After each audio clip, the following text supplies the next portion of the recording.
Good Morning Liberty. Well, what is up, all of our liberty-loving friends? This is another fantastic episode of Good Morning Liberty. My name is Nate Thurston, and across from me is Mr. Charles Carhart Thompson. You got the Carhart just going all the time. Full just, bore. Do you have other clothing, or is that just, do you need help? No. What's going on? Yeah, this is it. What's up to everyone in the Fed Haters Club? I'm in God's country, all right? Yeah, you got your Carhartts on. That's all right. Get this down at the local Tractor Supply. Yeah. I'll be honest with everyone. I'm feeling the stress of the fact that I'm about to leave for about 10 days. Not really like the stress of leaving the podcast, but there's a lot of life affairs that you have to get in order. I'm happy to not talk to y'all. That's fine. I thought about doing that thing where I don't follow any news at all, and then we have you tell me what happened when we get back. Just turn your phone off for 12 days. I would have to take X off of my phone, like all the social media off of my phone. And then, John would have to not tell me anything that's happening. And then you would have to follow everything that's happening. Oh, I would. And then prepare it for me when I get back. Oh, okay. That kind of thing. Well, that seems like the plan was great. That's where the plan starts to fall apart. That's where it starts to become impossible to do. This is Good Morning Liberty. We're hanging out with the I'll Fed give you Haters updates Club. on Karen Reed. You give me all the Karen Reed updates.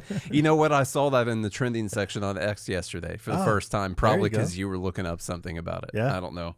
So today's goal in our, 45 minutes that we have right now is to go over the so-called One Big Beautiful Bill, which is the dumbest ass name I've ever heard for a bill.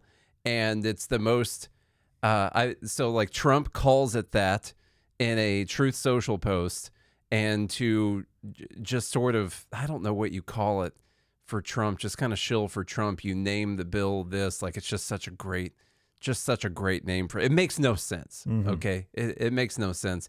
And as most things go with the government, it's sort of the opposite of what the name is. It's not very beautiful. I guess it is big, but it's not very beautiful. But they are wrapping a lot of things into one big bill, and you guys decide whether or not it's beautiful.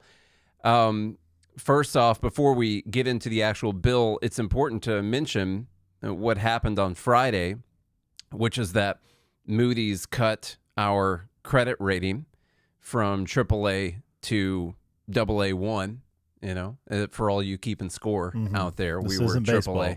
Now it's AA1. And that has sent bond prices, spiking, stuff like that. You got to try and get people to invest in your debt. We're reliant on people putting their money into our treasuries, and when you lose a little bit of your credit rating and stuff's looking a little bit worse for your financial outlook, well, you gotta offer people a little bit more money to give you their money instead of putting it in the stock market, and that's not really happening right now. And Moody cited the rising debt and deficits and the fact that we're currently on essentially an unsustainable path as a country right now. But let's just all ignore that. Who really cares whether or not we're on an unsustainable path as a country? It's not that important. It's just the world's biggest economy, and the whole financial system of the world would crumble if we crumbled, and millions of people would starve to death. It doesn't really matter.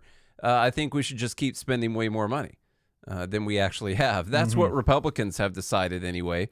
Except for I did hear, before we get into the bill itself, I did hear Caroline Leavitt saying that this is actually saving us money. And I heard you play this yesterday, and New Guy Josh tagged us in this yesterday as well. I will say I'm not unsympathetic to what she's saying. Let me tell you what she's saying. Okay. Right now we have tax rates. The tax rates are what they have been since they came in 2018. It passed the Tax Cuts and Jobs Act in 2017.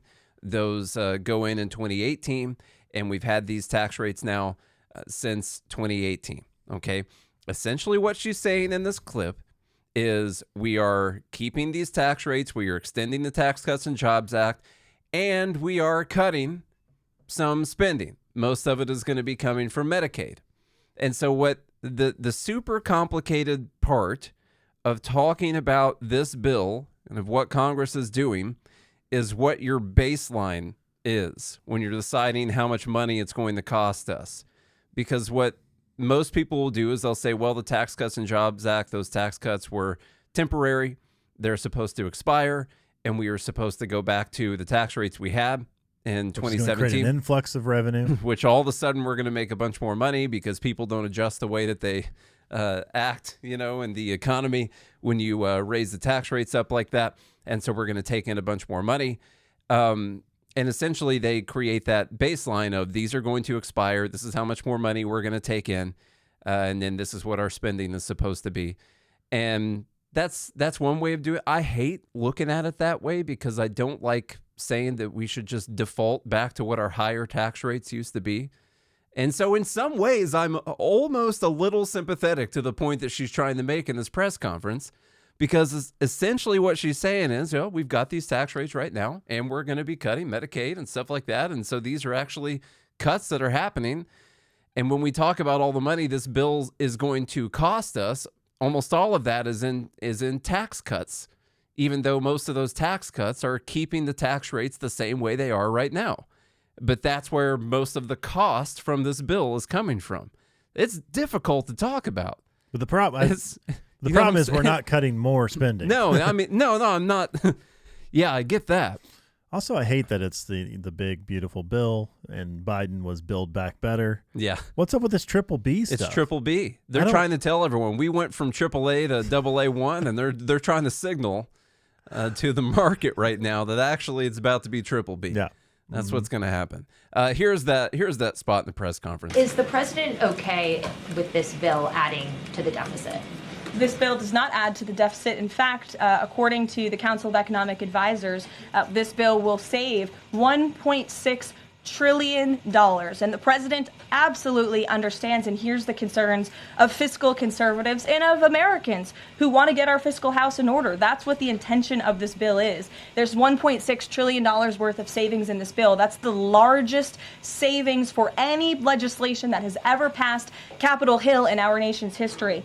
The next bill that even comes close was $800 billion. That's less than half of the savings that we see in the One Big Beautiful Bill. And so the goal of this bill is to produce economic growth, to cut taxes, and to get our fiscal house in order. And this is the right step in the right direction. This is the step to get our fiscal house in order. Yeah. Let me tell you what. Now, I do have one question, though. Yeah. That $1.6 trillion is over 10 years, correct? Yes, it is. So $160 billion. Yeah. Yeah. And that's if they actually do the cuts. That's another thing we have to talk about, which is This shows you, I think I saw Chip Roy post this out, the deficit effect of the One Big Beautiful Bill. You see the increasing deficits, and this is over what we have right now for the deficits. You see the deficits increase up through 2029 and then starts to go down starting in 2030 up to 2034. Because we won't have any new legislation by then. Yeah, and so this is what they do. The new tax cuts and new spending, of course, are front-loaded in this bill to happen in this term. So things like no tax on tips, no tax on overtime, extra, there's like a senior bonus. Instead of doing no tax on Social Security, they did some kind of new expanded senior deduction, something like that. And those are slated to happen almost immediately. But the spending cuts of the 1.6 trillion are slated to happen starting in like 2029 and then on from there. There's some kicking in earlier, but mostly they're backloaded on the bill. And so what happens when we get to 2028, 2029, we've just had another presidential election, and there we are having this conversation again of, well, are we going to cut Medicaid? What are we going to do? Are we actually going to do this? This is going to be dangerous. By the way, the no tax on tips and the no tax on overtime, that's about to expire. And so we've got to expand this no tax on tips and no tax on overtime. Well, that's going to equal more technical costs that are not included in this bill right now, even though they're likely going to be permanent because no politician is going to want those things to expire. And that's fine. Those are tax cuts. that's cool. I'm cool with not taxing stuff like that. But that's also like not counted in what this bill is going to cost, because we're acting like it's only going to be in place for 3 years and then it's going to expire. And no politician is going to want to let those things expire. And also, when they vote to do that, are they going to vote to keep all the spending cuts that they had in the first place? You tell me whether or not that's actually likely to happen. No. I don't think it's super likely to happen. But that's who's going to be president in 2028, 2029. I don't know. Probably J.D. Vance is going to run on the Republican side. Yeah. Who knows who the Democrats are going to put up? Yeah, it's gonna. I think Gavin Newsom, AOC, other people that we don't even know of right now. You know, it's going to be a total mess. And who's going to be in control of the House and the Senate and all that? So the problem with these bills is these 10-year projections they mean nothing whatsoever. So anytime someone how do says, we know that? Just look at the history. When have you ever seen a 10-year projection come true? Something else happens. You're telling me we're not going to have any more spending or tax legislation happen for 10 years? No. There's no way that's going to happen. It's their favorite legislation. The only thing you can bet on, if you're a betting man or woman, is the first 2 or 3 years of what's projected in this bill are what's going to happen. And then they're going to do something else after that. Oh, so it looks like the deficit's going to go up, and then we're going to do something else after that. That's what's actually going to happen. So I hate it. I hate it here. The more we talk about this right now, the more I realize, and you guys should realize, that most of the stuff we're about to talk about is pointless because it's not going to happen.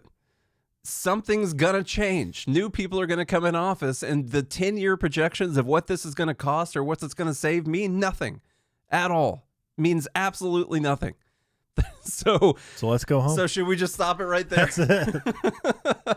Just so you know, the rest of what we're going to talk about is pointless. Okay, but let's act as if we wanted to give this bill an actual score, and then we'll make fun of some stuff that people on the left are saying too. Let me see. I've got I did want to make one point before we get into some of these projections and stuff that people on the left are saying about the bill, because I did bring in some stuff like that. The Tax Cuts and Jobs Act, which cut taxes for everyone, benefited everyone through those tax cuts as far as the amount of taxes that you're paying. Okay. What you will hear commonly from everyone on the left is that it predominantly benefited the rich. It's almost like a law, unwritten law, that anyone who talks about the Tax Cuts and Jobs Act or the Trump tax cuts has to say tax cuts which predominantly benefited the rich. They have to say that every time. Mm-hmm. But it was for everyone. And as we've made the case and explained it several times, if you cut everyone at the same percentage, everyone gets a 5% cut, the same cut across the board. The people that make the most money and pay the most taxes are going to see the largest benefit from this. Everyone getting the same tax cut. It's not the largest benefit. It's just the largest dollar. The largest dollar amount. Yes. Okay, but as a percentage of their income, it is the same benefit. Okay. That's not even what happened. The people at the lower end got an even bigger cut as a percentage of their income than the people at the top did. But the people at the top got a larger dollar amount cut off of what they were paying in taxes. Because they pay way more in taxes. Because they pay, like the top... They pay almost all the taxes. The top 50% of earners pay 97% of the taxes. Okay? And so anything that cuts taxes for anyone middle class, upper middle class and up is always going to benefit those people way more than everyone else, because those people almost pay no taxes to they don't pay any taxes when you take into account all of the transfer payments that they get from SNAP and Medicaid and whatever other social welfare programs that we have. And so it's really difficult to design a tax cut that benefits people that don't pay taxes.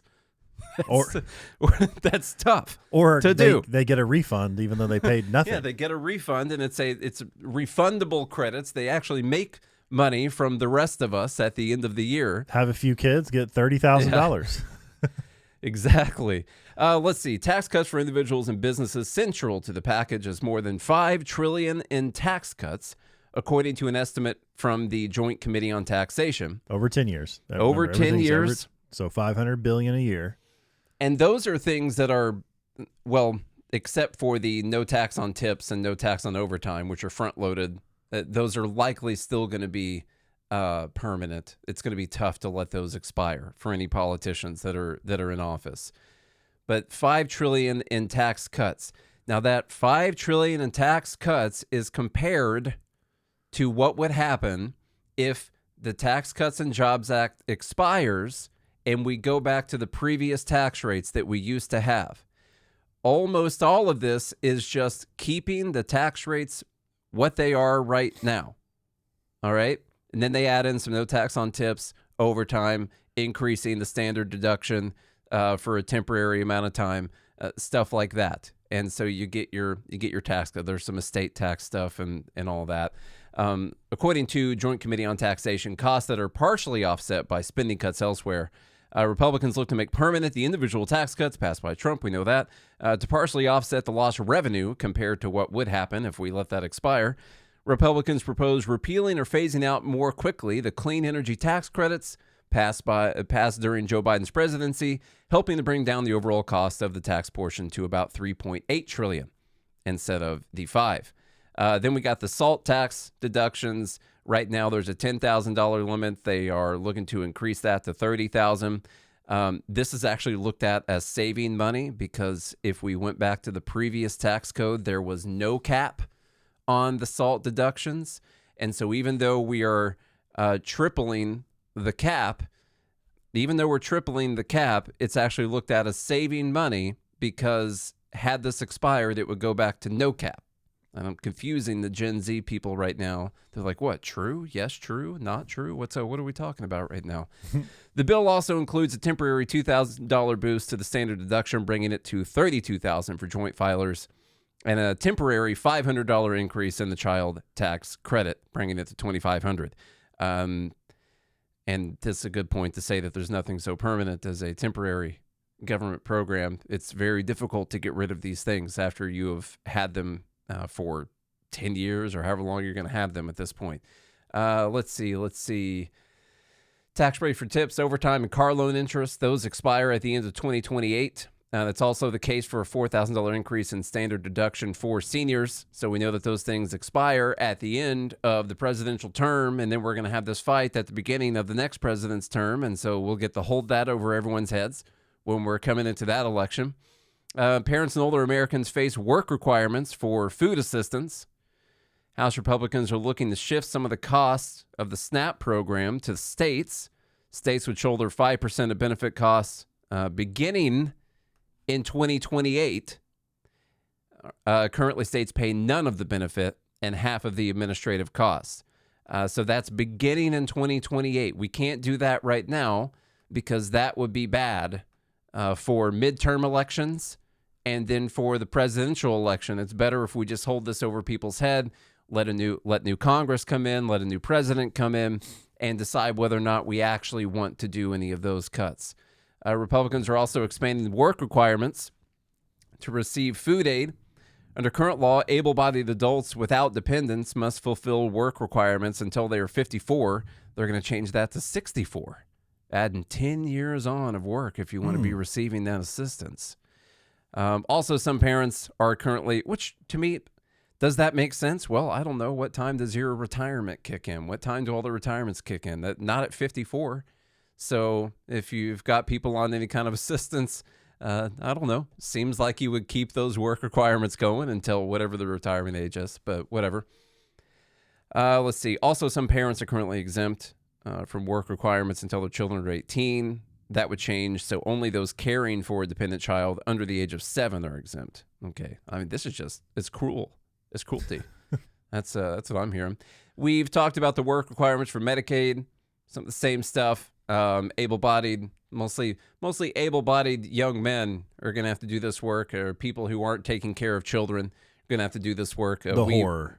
What? The horror. Yeah, that's terrible. Terrible that you would have people, if they're What is the video able game, to work. What is the video game industry going to do? I don't know. That's true. We should short that.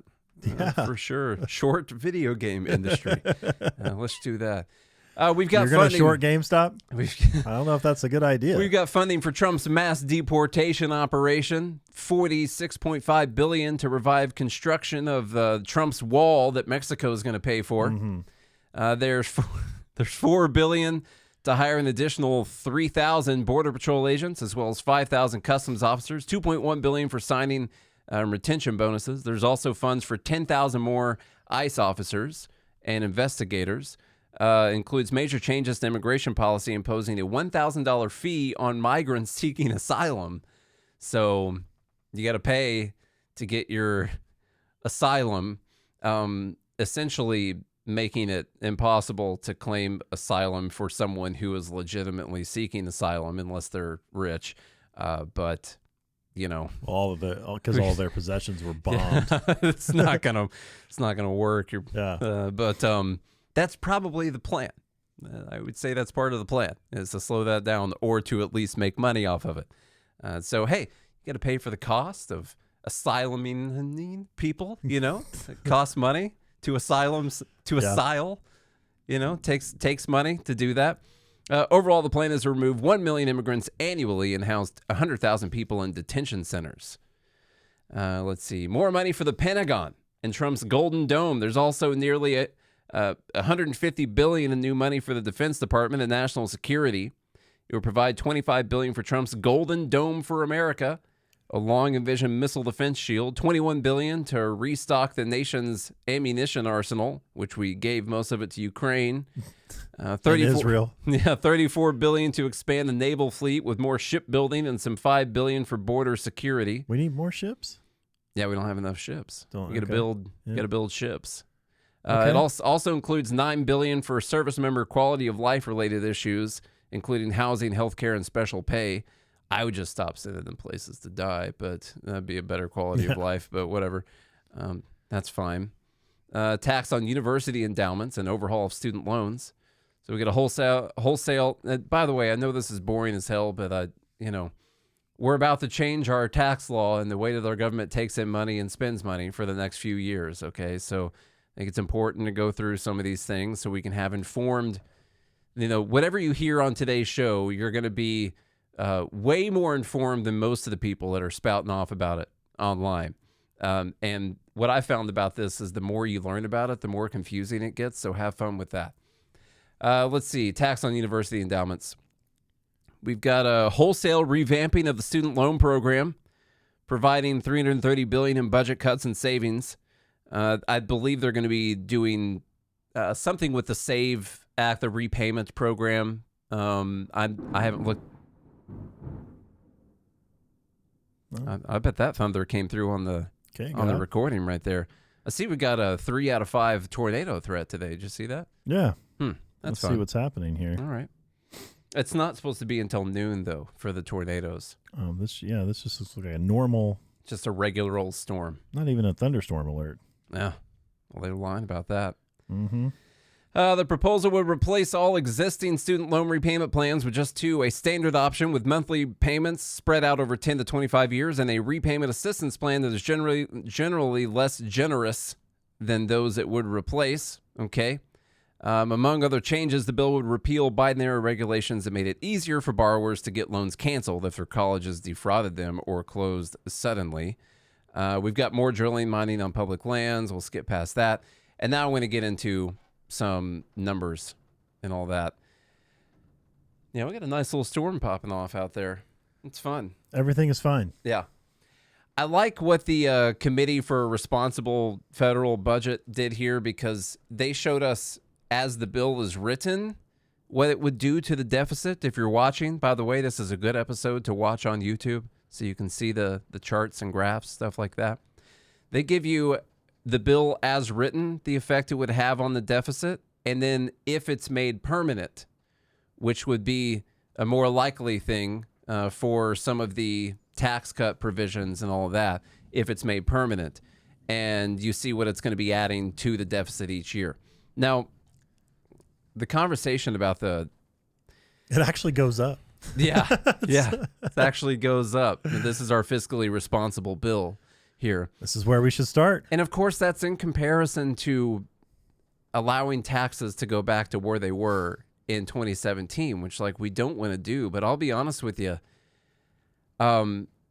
Even, back in 2017, in that time, we would say, whatever, just cut the taxes.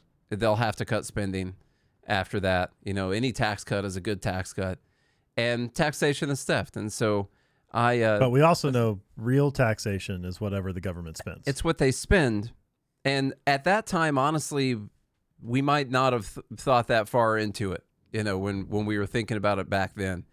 The true tax is what the government spends. And there is a conundrum I'm having in my mind right now in taxes. I would never advocate for taxes going up. But there is a point in my mind where I say, maybe the people should actually feel the burden of what they're having the government do instead of just printing it or borrowing it. Because we are... Well, they feel the burden, but they don't know where it comes from. I know that's the problem. It's not just right in their face. It's the hidden via tax. Taxes. It's right. Hidden taxes with inflation. And unfortunately, what's happening right now is the interest on the debt is going to be exploding. You're talking $1 trillion to 1.5 trillion over the next 10 years, maybe even more than that, just in interest. And so while we say like, oh yeah, any tax cut is a good tax cut. If you can keep taxes lower, that's a good thing. That takes it from paying for it with money right now to paying for it with borrowed money with interest later and paying way more money for it then. I'm not in any way advocating for taxes to go up, but I am telling you it is not okay, Bernie. It's not all right. It's not obvious that it's such a better thing for people to for us to put this on the credit card and decide that that's better than just paying for it right up front. And there is a part of my mind that goes, well, maybe we should actually immediately see what it costs to run this government instead of charging it to our kids and to our grandkids. And then people might say, all right, well, we got to do less stuff, and then we just run into, well, that means we just have to tax the rich only and not the poor people and all kinds of issues with Bernie coming in. No, that's not really the answer. The actual answer is the spending has to go down.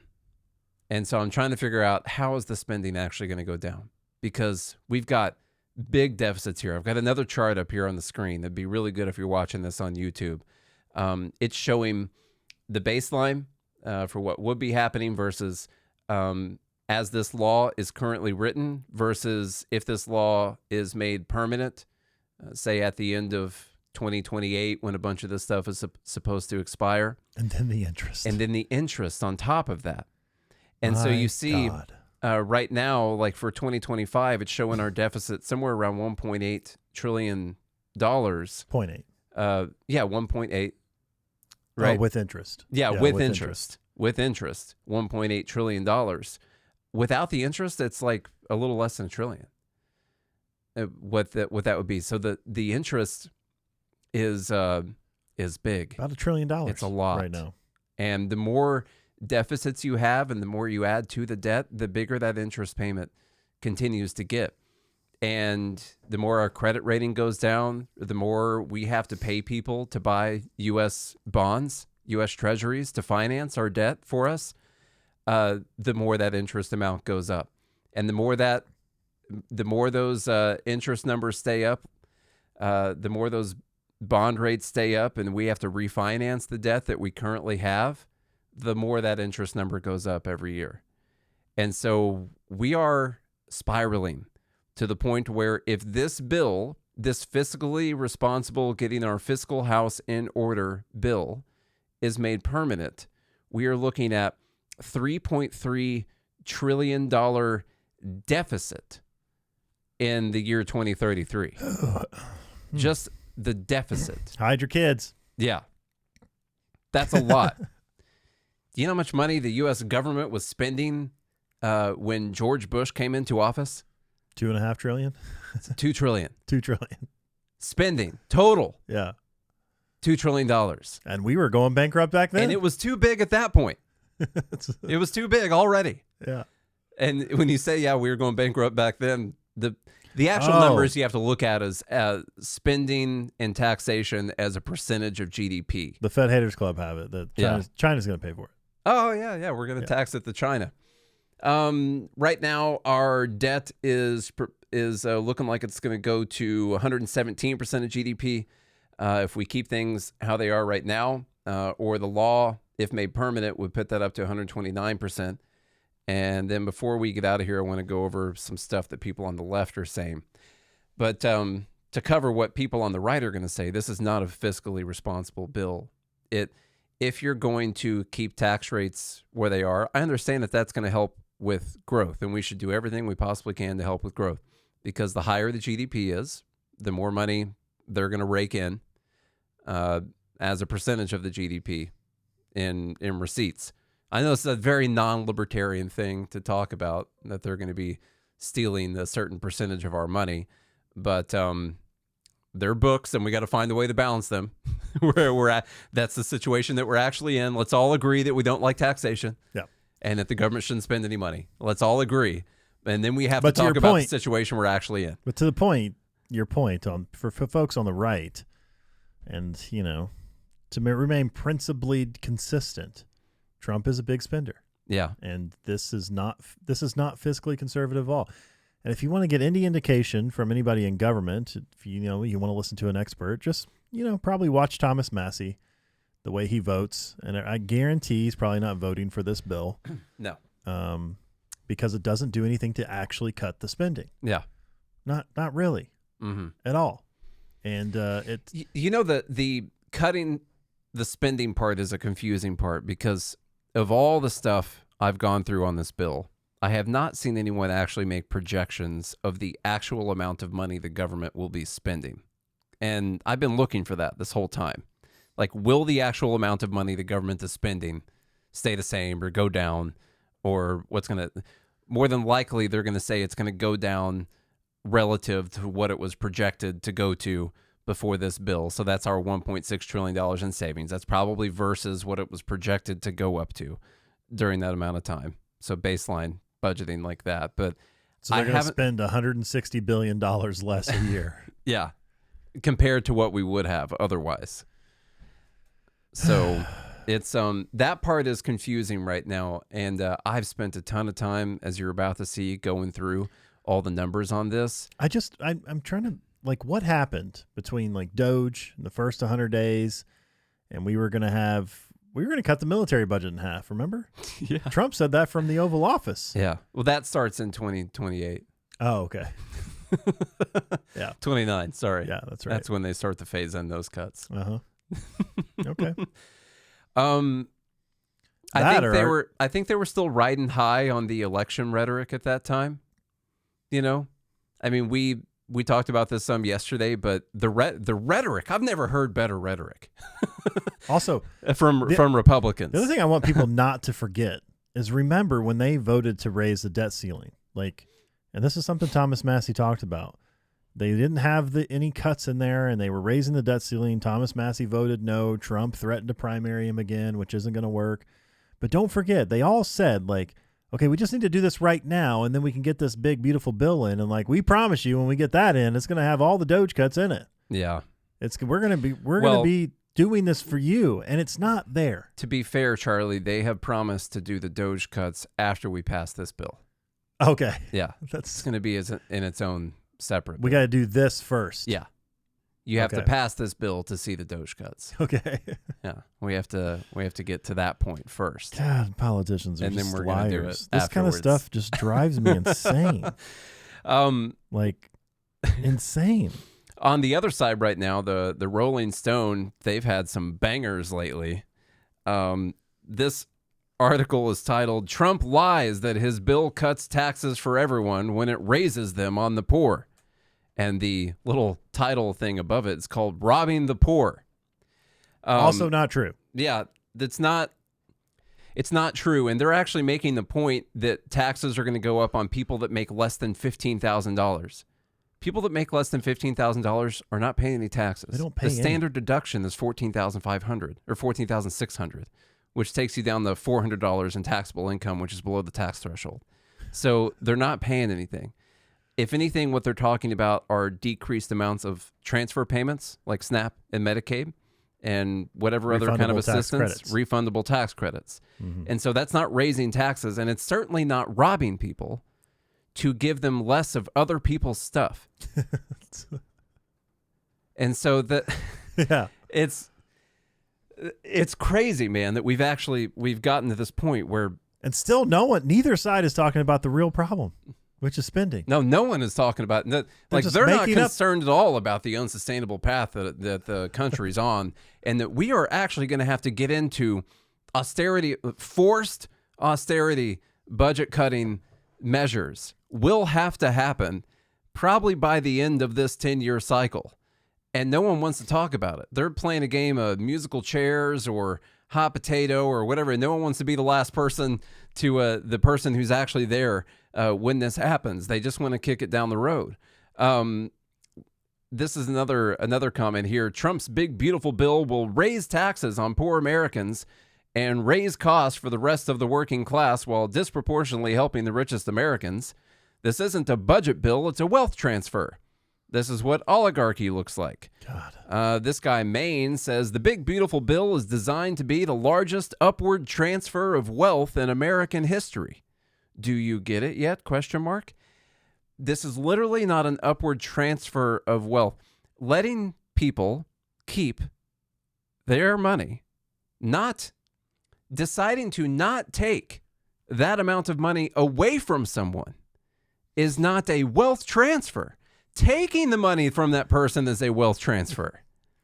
That's a start with that. Yes. This is deciding to not take it from people. Which is not transfer. So if you go to what we currently do, which is take billions of dollars from those people and then transfer that wealth down to people at the lower end of the income spectrum, that's not a wealth transfer. Letting those people keep some of their money is a wealth transfer. Yep. Because somehow Just like the money they're keeping must mean that it's coming from the people at the bottom who somehow have a right, are entitled to whatever that transfer was. So taking that transfer down a little bit is a wealth transfer away from them to the wealthy person. just like a man can be a woman. See why definitions matter? Yeah, definitions do matter. Words do matter. Yeah, this is kind of crazy stuff that we're getting into right now. I don't want to go super boring with everyone, but they are saying that the average change in after-tax income and transfer income would go down for that first quintile by $1,000. And it's because of transfer payments potentially going down if those actually kick in. If that actually happens. Yes. Just so you know, we don't know for sure. If you see on, like, this is where they're being honest. It's average change in after-tax and transfer income, meaning they're no longer going to get stolen money. Well, they're still going to get it. Yes. There might just be a little bit less of it. Right. And especially for the people, this is the other funny part, because of work requirements, well, they're not counting people who don't work and aren't filing taxes in these tax numbers. So these are people that, if they're working, might end up losing some of those benefits, potentially. Because, no, so I guess I'm saying that kind of backwards. I guess the work requirements have the opposite effect on that. This is showing some of that kicking in 2026, then 2030, and then 2033. But as we know, this 2030 and 2033 don't matter. They essentially, there's no reason for me to even put them on the thing. That's a waste of time. This one shows it more realistically, just so you know, for that lowest quintile. Federal taxes under present law, what do they take in from those people? They transfer $3.1 billion to those people. Yeah. Taxes are going down. More deductions are happening. No tax on tips, no tax on overtime, stuff like that. So under the new proposal, that number actually goes down to minus $6.7 billion. Okay? Then that actually shows you down here, federal taxes would decrease from minus $3.1 billion to minus $6.7 billion for that lowest quintile. That's when you're actually taking all that stuff into account. So yeah, they're going to get more money. Yeah. So, well, because of the actual, when you're talking about the actual tax rates and no tax on tips and stuff like that. Yeah, that's what would happen there. So people are just kind of lying about a lot of stuff right now. All right, to wrap this up, I wanted to give you the overview of the big problem that we have right now. That was just a warm up. Yeah, that was a warm up, and here's the issue. Here's the big, beautiful problem. Yes. The BBP. The red line is what we are spending. The green line is what we are taking in through theft. I get it. Green feels like the wrong color. I understand. But just for accounting purposes. You should have made these different colors. I know. Red line is spending. Green line is income. And you're the federal government. So for the last fiscal year, 6.75 T. And going out, 4.92 T coming in. That is a deficit. Mm-hmm. Just so you guys know, if you're keeping track at home, that's a deficit. What about how much this spending and income has increased since the year 2000, since the Bush years? Our spending, now let's say our income, our tax receipts, has increased by 142% since the Bush years started. Oh, it's just gross. 142% more money coming in via taxation. Now, you would think that a government that's taken in 142% more money via taxation than it was 25 years ago should be doing okay. But the problem is we're spending 277% more every year than we were at that time. It's not good, just so you know. Since the Tax Cuts and Jobs Act actually went into effect with those new tax rates, our tax receipts, after the taxes came down quite substantially at that time, our tax receipts as a government have increased by 47% from that time. Since the Tax Cuts and Jobs Act went into effect. It's way up. It's up 47%. But our spending is up 64% since that time. Look at the COVID spending. Oh, it's a lot. Now, these are just percentage increases. Like when you think about the actual amount of money that each one of those years represents, that's a lot. I mean, remember, we went up by like almost $2 trillion just in COVID spending, and they basically just kept that permanent. Yeah. You know? Well, they did. I mean, it went down for a minute, but we went up to about 6.9 trillion during the COVID spending time from $4.45 trillion. We went up to almost 7 during the COVID years. They're just keeping it there. And we are right back around that level. Yeah. Remember right what now. we said during the COVID time? Like nothing is so permanent as a temporary government program. Mm-hmm. They're going to find a way to keep spending this money because they can't take it away now. No, they can't. It's political suicide. Like if you put yourself back in the mindset of the year 2019, would you say that we just had small, almost non-existent government? You know, just tiny. You know, Trump had been in office for a couple of years, few years at that time. It's hardly in a government. Our military's so crumbling. Wild to me that it was at this only a time. couple years ago we were only spending $4.5 trillion.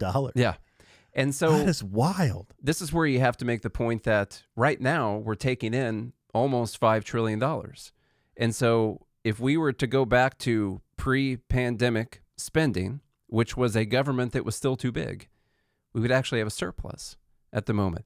Now, that's complicated because likely a bunch of that money that was spent ended up equaling some more tax receipts at the same time with all that money being spent. And so that tax receipt number probably wouldn't be as high as what it actually is. You could say that we would have something resembling at pre-pandemic spending levels, a balanced budget. That's in the amount of time that we've been doing this podcast. If we went back, you know, when we started this podcast, we weren't like, oh, this government, you know, it's not that bad, but I kind of see it's on a bad track, you know. No, it was too big. It was still too big in 2019. We knew that already. It's too big during the Bush years. Yeah, it was too big then. It's been too big for a long time. So if we went back to that level, now I've got another plan that I think you'll agree with me is a nice compromise. Okay, you take the pre-pandemic spending levels and you, as a nice guy would, you increase them by what inflation was, because you can't expect the government to go back to paying for what they were paying for in 2019 because things don't cost what they cost in 2019. Oh, of course, yeah. Now, there's a complicating factor there in the fact that the government spending all that money is what created the inflation in the first place. But that's the world we live in. So instead, you take that number and you increase it by about 23%, which is the cumulative inflation over that time. It increases that number up to $5.4 trillion. and we have a little deficit. We got just a little deficit of a little less than half $1 trillion. That's similar to what Milton Friedman proposed, kind of, where he said you need to peg taxes to inflation. Yeah. One of the biggest things we need is spending limits codified into law. And that's something Friedman was talking about as well. Like of all the things that we have laws on or in the Constitution, the fact that we don't limit the amount of money the government can spend or the amount of money it can take in through taxation is crazy to me. That and then he said peg inflation also to government salaries inverse. Yeah, that'd be good too. If inflation goes up 5%, they lose it. Salaries decrease 5%. And he said you'll never have inflation again. Yeah. Moral of the story is this bill doesn't really fix anything. It keeps taxes where they are right now. It's not going to help us get out of the financial problem that we're in at the moment. They need to go further on the spending cuts. But I understand why they're not going further on the spending cuts, because if they go too far, they'll all lose their jobs. And that's our fault. It's not really your fault who's listening, but it's the American people's fault. The fact that if they were to actually cut what needed to be cut, they would just get voted out of office immediately, because AOC and Nina Turner and Robert Reich and Bernie and all those people would just be showing all the people that are poor and destitute and suffering because the government isn't paying for this thing that it used to pay for. And they would all lose their jobs, and then we would flip really hard in the other direction. So it's on all of us to wrap this up, to get out of here. It's on all of us to do a better job through social media or through personal relationships, personal interactions with people.